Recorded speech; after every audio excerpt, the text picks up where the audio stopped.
All right. Hello. Welcome to the Dr. Kirsten Show. I am Dr. Kirsten Lauritsen, and today I have a guest with me. Nettey is here, and she's going to introduce herself and give a little bit of her background, and then we are going to dive into all the things. So go ahead and take it away. Thank you.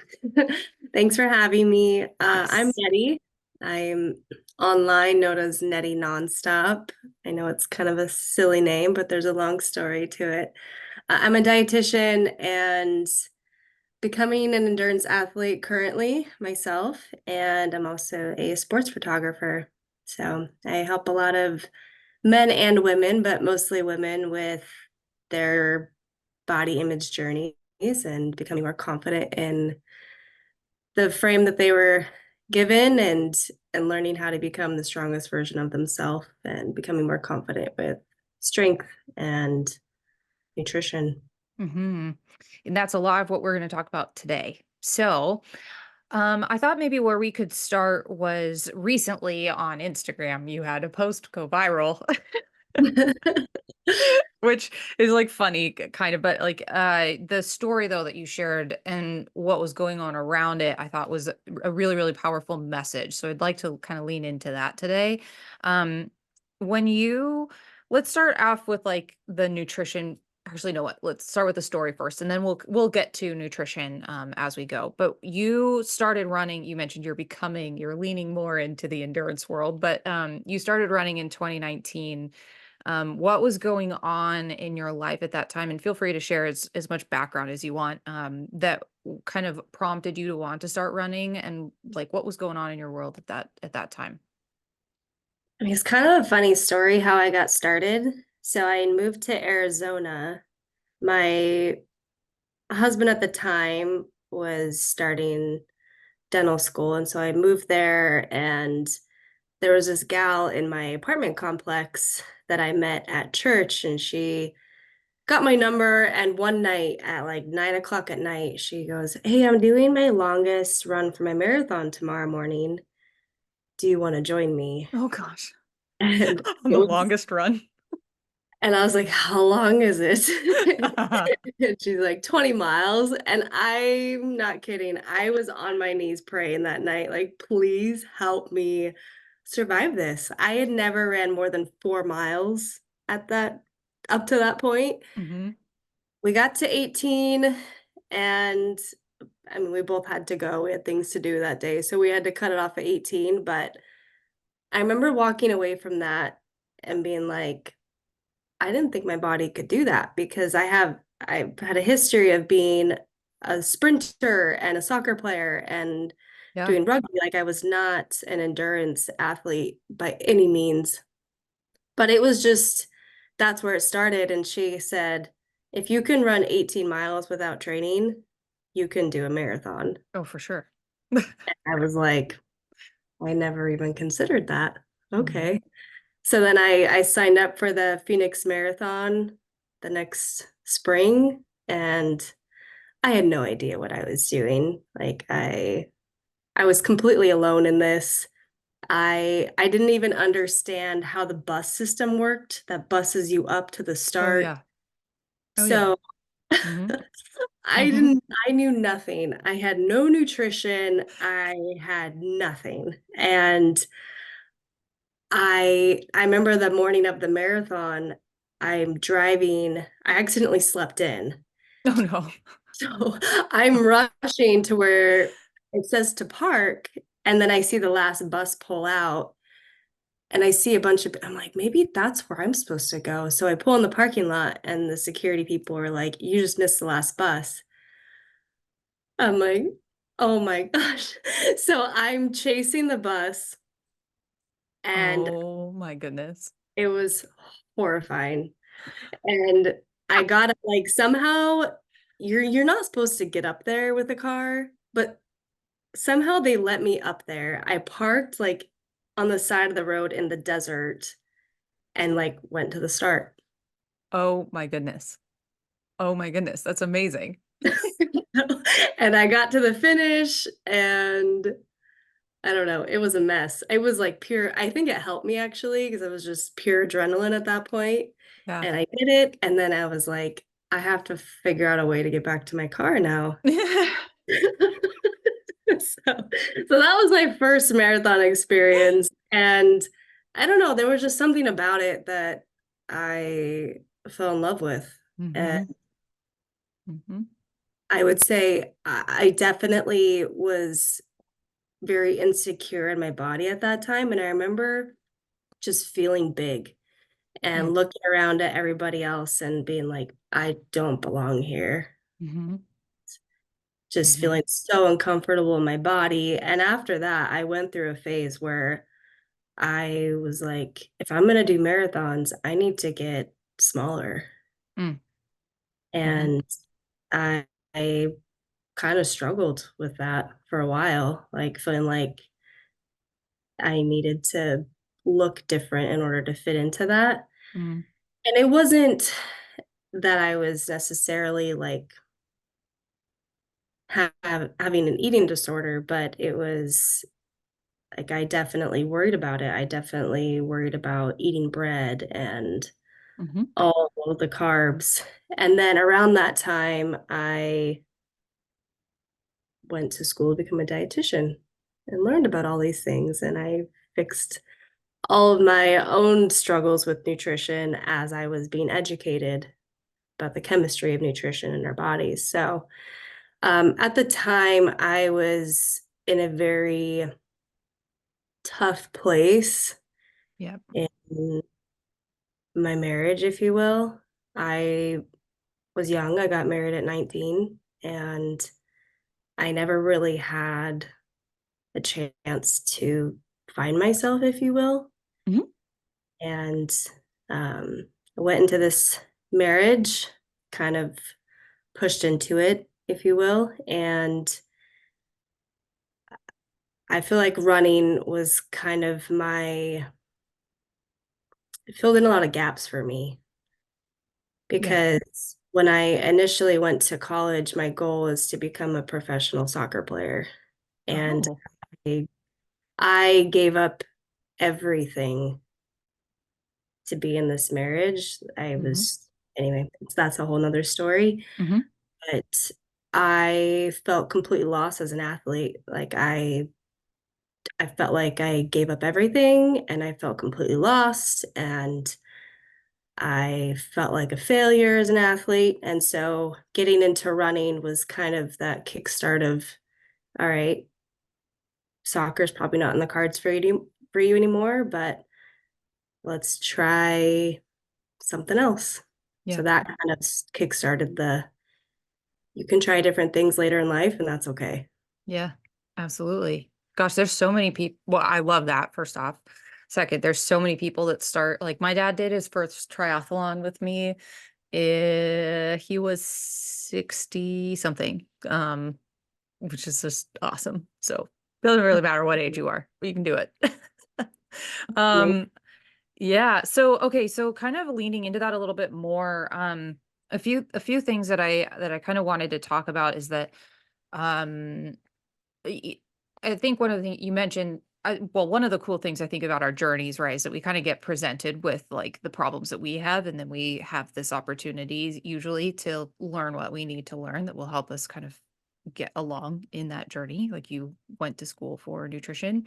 Um, but I think also too, some other things that can tend to happen is that a lot of people will be focusing on like the nutrition piece and then like the exercise piece and training and all that jazz, and they'll be doing a lot of things, but their environment will still be um not conducive to them shifting. One of you mentioned there, you don't, and you can choose how deep you want to go into this, but um at the time that you were starting to do all these make all these shifts and changes by going to school and all that and starting to run, when did you at the time, or was it maybe more like looking back, when did you know that there was kind of a piece going on there that was kind of going on in your mindset, like your um like how kind of the environment of where you were in your marriage at that time was kind of contributing to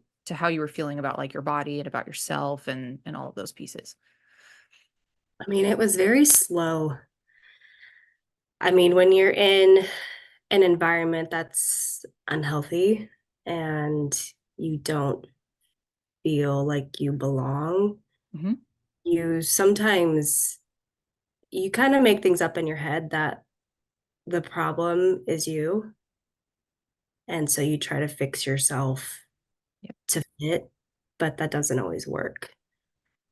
And Mm. so I started by being like, well, is it just me or is there something else to this puzzle that's not working? And so one thing that really was big for me was I mean, I was a people pleaser, no doubt about it. Hmm. And I found myself feeling burnt out a lot Yep. because I never said no. Yep. And I found myself getting angry. And so I started standing up for myself and Hmm. saying no when I didn't want to do something and setting boundaries. And it was amazing once I started setting boundaries with the relationships in my life, I felt a lot more connected to myself Hmm. and I felt more energetic and I felt clear in my head. And so I would say that was a big starting point for me was yes, creating a routine around running and doing things with my body, but also clearing out unhealthy relationships in my life. Yep. And whether that was family, which is never easy, Mhm. or friends, or I mean, a big one is I'm a big person on trying to keep connections for a long time. And I found that like, why am I keeping this connection with this person when they obviously don't care about me? Mm. So I would say more so just consolidating my energy on people that I feel like genuinely loved me back and put in the same energy that I was giving. And that was a big thing for me was filtering out healthy relationships in my life. And then that led into my environment and relationship parts of my relationship that I didn't like and that I wanted to change. And I know I'm kind of going off on a No, tangent, no, but you're great. You're great. It's great. I think, I mean, there's so many layers to it for everybody, right? Yeah. It's never just one thing that's off. And I would say if you're a people pleaser, you have to learn to set boundaries. Yeah. And you're not a mean person. You have to protect yourself first. Hmm. And if people don't understand that, or they call you names and say that you're bipolar, I mean, I got called all kinds of things. I'm like, I'm not bipolar, Hmm. but Hmm. okay. Hmm. Um, there's nothing wrong with you. It's okay to stand up for yourself. And all of those things impact the way that your body functions internally. Yep. If you don't clear out the unhealthy things around you, whether it's people or events or literally clutter in your house or things in your fridge that you're eating, it's going to eat you from the inside out. And sometimes it comes out in ways that's weight gain or acne or stomach pain or just chronic stress. Sometimes it comes out in your blood work. Like your body manifests in all different ways. And you have to very, very slowly vet all those things out that are making you chaotic from the inside out. Hmm. Hmm. One of the things that I realized when I started working with clients in like functional medicine was that there came a point where I distinctly remember being like, okay, there has to be something else that's going on here that is beyond just like nutrition and supplements and reading people's blood work and like there I couldn't figure out why how some of these people were literally eating the cleanest I've ever, like cleanest, I'll do that in quotation marks, but like literally so well, if you wanted to put it that way, and doing so many things. I mean, they had the like best sleep routines I might have ever seen. They like, and training, like you, like they had so many things that they were doing that you on the outside, you would have looked at it and been like, oh, this person must be like doing great. And then they had like all this, the internal like space of what was going on inside of their body was everywhere. I mean, like from chronic pain to autoimmune disease to gut stuff to migraines. I mean, it was like all over the place. And I couldn't figure out why this was happening. And then I started realizing like, oh, there's like anxiety here. Like, oh, there's people pleasing patterns here. Like, oh, there's perfectionism patterns here. Like, oh, there's all of this other stuff. And like their body is in like complete survival mode. Um, and that's when I started realizing there was a lot more going on there. And that was like a very large piece of why people weren't necessarily getting the results that they were looking for, even though they were doing everything that like, you could think of. Yeah, that's definitely a misnomer within the health world is people hyper focus on the nutrition and the exercise, but miss the mind and the soul and the spirit part. Yep. It's all connected. Hmm. And, I'm sure we give nutrition advice every day, and that's great. But like, I only like to give nutrition advice so far until I'm like, how's your home life? Yep. Because those things play an immense role in our health and Hmm. longevity and our mindset and how everything functions. Your body remembers everything, and Yep. you can't outrun it. And I felt like for a long time, that's what, at least with the start of my running journey, and I felt like I was trying to outrun everything around me, Hmm. and you Hmm. can't. Hmm. Funny how it manifested as actually running. I'll start somewhere. I love it. Like quite literally trying to run from, but it's funny though, because I feel like that's also why, like I had a specific goal of wanting to be an Ironman. Like that was something I decided a long time before then that I wanted to do that in my life. But also I was trying to use that as a way to like process and address a lot of things that like cannot be processed and addressed through exercise. Yeah. You just can't do it. It doesn't work.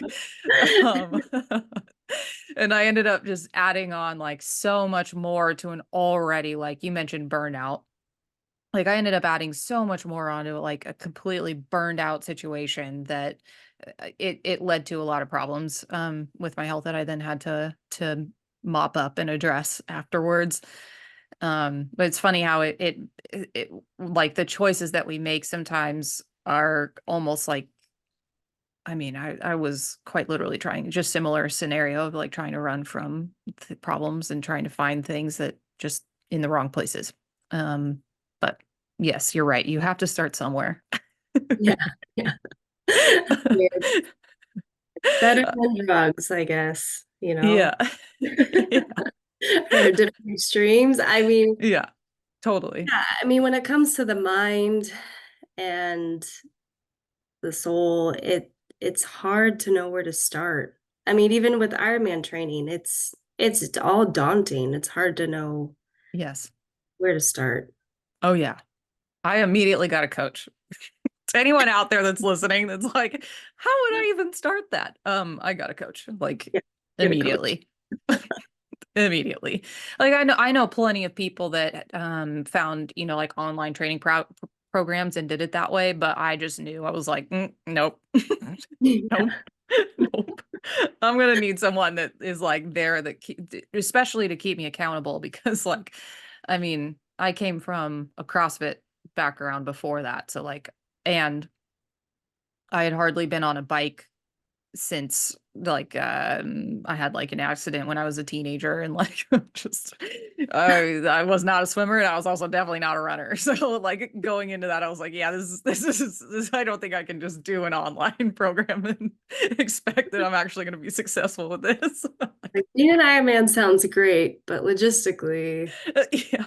it's Yeah. a bad idea. Yeah, but I mean, it really was such an amazing. I will go back to triathlon at some point. But it was such a great thing that really taught me a lot about like how much we can do, even when we're not good at any of those things. Like you can really do a lot. It's kind of cool, you know. You get to learn a lot about yourself through this kind of stuff. But um gosh, where to go with this? I would love to just shift into nutrition because that's what you talk about, and I would love for people to find you if that's what they are looking for and that's what they need. Another part of your transformation, we'll call it, is you made a shift from being vegan to eating the way you do now, which is I think if I was seeing that correctly, you do eat meat, you kind of eat everything at this point. Can you talk about some of the things that you noticed? Like what kind of prompted that shift? Where were you kind of at before then? And then what did you notice going through that to kind of where you are now? Yeah, so I started with being vegan. I mean, about the time I started running, way back Okay. 2018, 2019-ish. And I mean, what started it was I was struggling with acne, and I never had acne as a teenager. And then suddenly, once I hit my 20s, it was Hmm. like it was so bad where I would go to work and like I would try to cover it up with makeup, and my coworkers would be like, "What is that?" And I'm like, "Oh, it's a spider bite." Like I would say it was a spider bite. It was like cystic acne. It was so embarrassing. Hmm. And I talked to a friend who had been vegan for a while, and she was like, just try cutting out dairy for a while and see how you feel. And I did for about 2 weeks. And a lot of I had bloating. I was tired all the time at the time as well, not just the acne. I had other symptoms, Hmm. but that all like went away. uh, Yeah. Not entirely, but it was a lot better. And then once I started eating dairy again, it came back. Right. Right. And and then my family and my mom's side has a history of gut issues, and I Hmm. happened to get that. Hmm. And so and then I did some testing and I was lactose intolerant. So that's where it started. And it was like, well, if I'm gonna be lactose intolerant and not eat dairy, I might as well just go the whole way. Hmm. Hmm. No, I was very, and I still am sometimes, but back then I was a lot more like all or nothing. Like if I'm gonna do this, I might as well just do it all. Yeah. Um, so that's where it started. Is I just tried it, just wanted to see if I felt better because I was just tired of feeling like crap all the time. Hmm.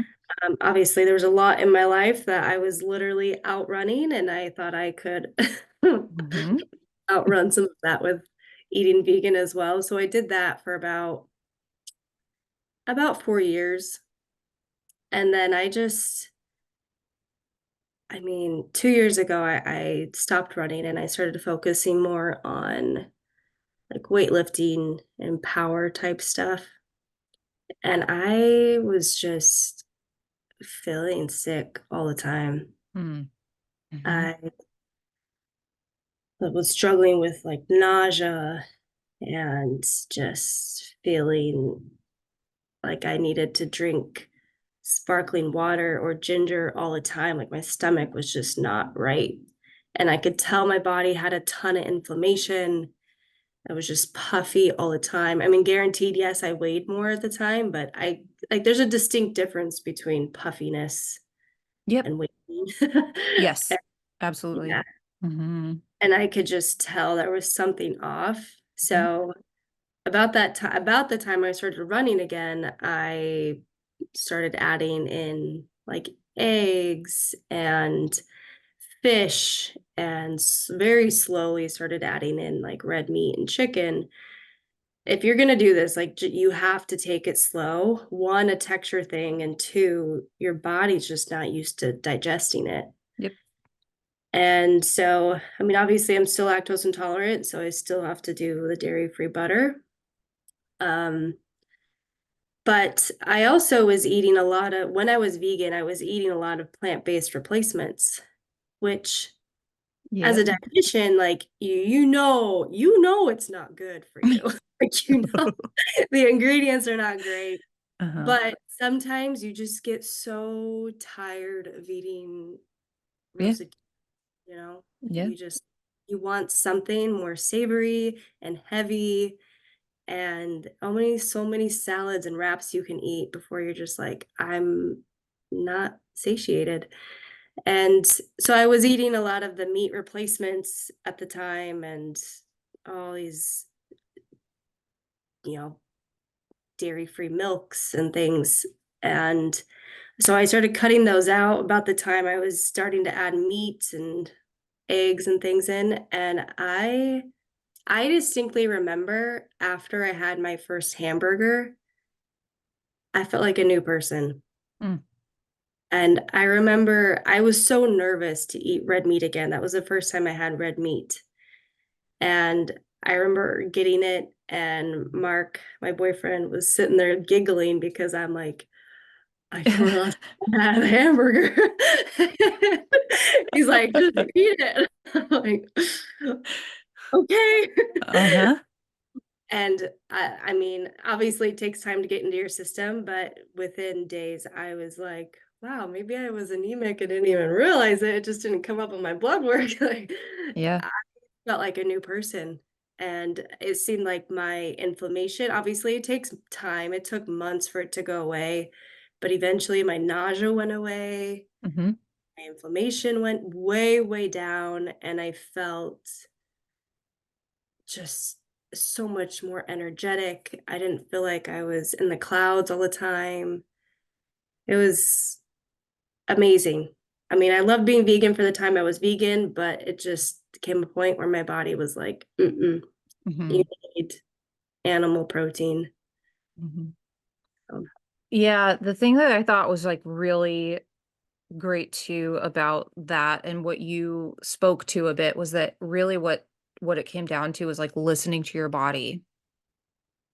And like that was that I think that's the thing that I keep seeing the most is that we're like well, no, I see a lot of things to be perfectly honest, but like one of the things that I see a lot is that it seems like people kind of get stuck in like, well, the internet said this is this thing now, so like now I should be doing that thing, and then they get kind of lost in like, well, but like my friend and my neighbor said to like do this thing, and then kind of get lost in this like every looking at everything else and not really paying attention to how they actually feel, which is something that I think you have talked to already like very well on this episode, and you do also on your Instagram and all that too. It's just that like it's so critical to listen to how you're feeling and what you feel is best for you. Any more thoughts yeah, on that? it's interesting because I mean, being in the nutrition world, Yeah. it's interesting how people just want a number for everything. Yeah. They just put a number on how much I should eat and when I should eat Hmm. and how many days a week I should eat this. Y- Yes, there are numbers involved when it comes to nutrition, but at some point, you have to connect your mind and your gut and the rest of your body. And, you know, yes, it takes time to learn how much and when and what works for you. And if you're lost, you should ask for help, Hmm. but don't get so stuck on that. because every day is different. Every week of the month, especially for women, is different. Yep. And every age is different. And you have to pay attention to the changes that your body is going through. And we're so disconnected from our bodies.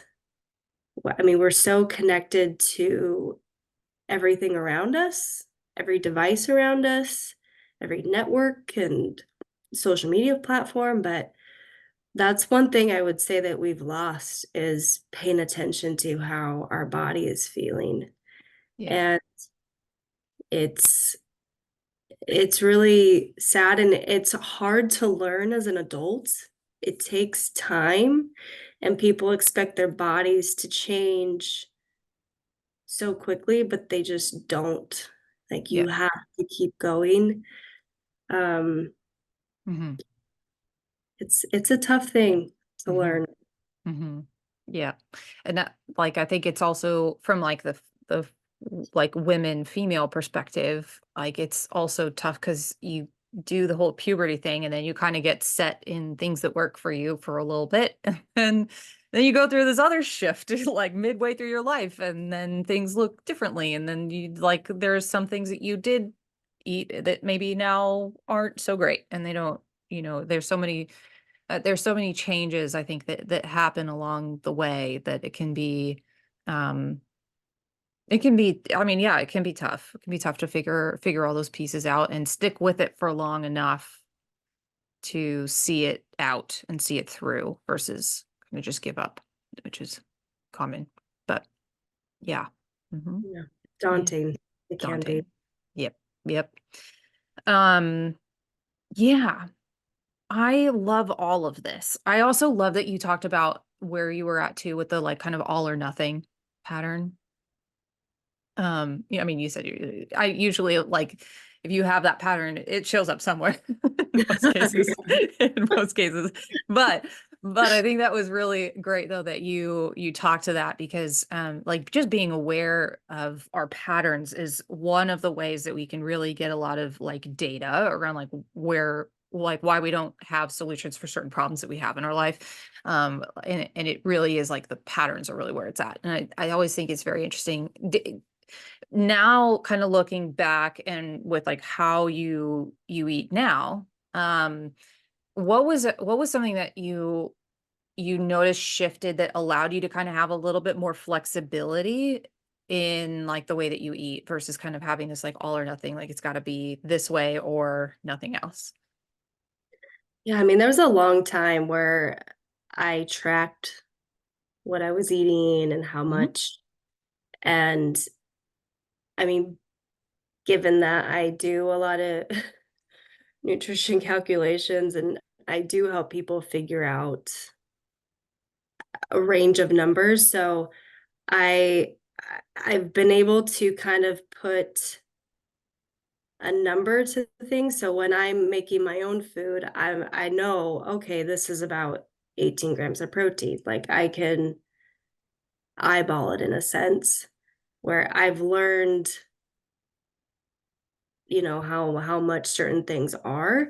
And not to say that I track it now. I mostly just I try to eat slow and I try to listen to what my body needs day to day. So I'm I would say I try to eat most of my calories earlier in the day. So Yep.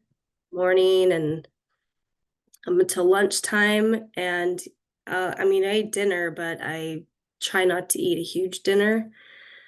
And I mean, and some days my body just wants pretzels right before bed. Like your body changes. And I would say it's just been becoming an endurance athlete has been a shift too in allowing myself to eat bread again and not feel fear Mm, and frustration around that mm, and eating things like rice. It's about repetition and you mentioned that we have these cycles And especially once you get over 30, you have these habit cycles that are very hard to break. Yeah. And so, in order to create new connections and create new habits around your nutrition, you have to recreate those habit cycles. And I struggled with binge eating when I was vegan, and I wasn't getting enough calories. And so I struggled with binge eating, and that was something that I had to learn to break, eating animal protein again, not necessarily because I wasn't getting enough food, but because it was a habit. Yep. Yep. I would just sit down and eat mindlessly. And so doing simple things of like pouring things into a little bowl so I could see how much I was eating versus just grabbing the bag Yeah. because you don't have any idea what Hmm. you're eating. So sometimes it helps to put a visual to a number so you can kind of get an idea of quantities Yep. of things. That's been very helpful for me. Hmm. But Yeah. There were so many helpful like tips and points there. Like I did macros, and like putting numbers to things for a long time. And I do feel like when you have that knowledge of what things this is something that I will often talk to people about, is like, especially if they're resistant to doing macros or counting things. But the point being that every once in a while too, it's really helpful to just kind of revisit, because it really can show you um what you are eating and how much you're eating of everything. And it is amazing how many things can like sneak their way in when you don't even realize it. And then you get a lot of answers from that. But you do learn over time when you've done it for long enough what generally things look like. And I do think that is one way that is very effective for people. Whether they're wanting to maintain or gain muscle or lose fat or lose weight, like whatever that looks like, counting can be so helpful, as far as just knowing what you're eating. So I think that was a really, really good point. And definitely something to I also the thing that I noticed about that as well though is I'll point people to you, is that it's really helpful to have a coach when you're going through a lot of that. 'Cause like, as you mentioned, there's a lot of like mindset stuff that goes along with that too. And changing those habits can be hard. And that's again like another reason why I focus so much now on habit change with the subconscious mind, is just because it can be a little bit easier, but you still have to like do the things. You still have to do the work. You can't just like shift. I can't necessarily say that, but the habits do get a lot easier when you have both, when you have something to do and you have that mindset support. But it definitely, those patterns, it takes both for sure. Awesome. Do you have anything that you would like? I mean, as far as like nutrition goes, you and I could probably dive in. I wanted to really focus on that piece of like your story and how that was going, but I know that you and I could definitely probably talk on like gut stuff and all of those things for another hour. But like, as it comes to nutrition, is there anything that you feel like you want people to know, nutrition, or even, I know you do a lot of strength training and you have some programs coming out for runners as well. Is there anything that you kind of want to leave people with as far as all of those things go? ooh, so many ways to take this. I know. I would say with with whether it's nutrition or training or mindset, ask for help. Hmm. And there's absolutely no shame in accepting that you don't know something and that you need help with something.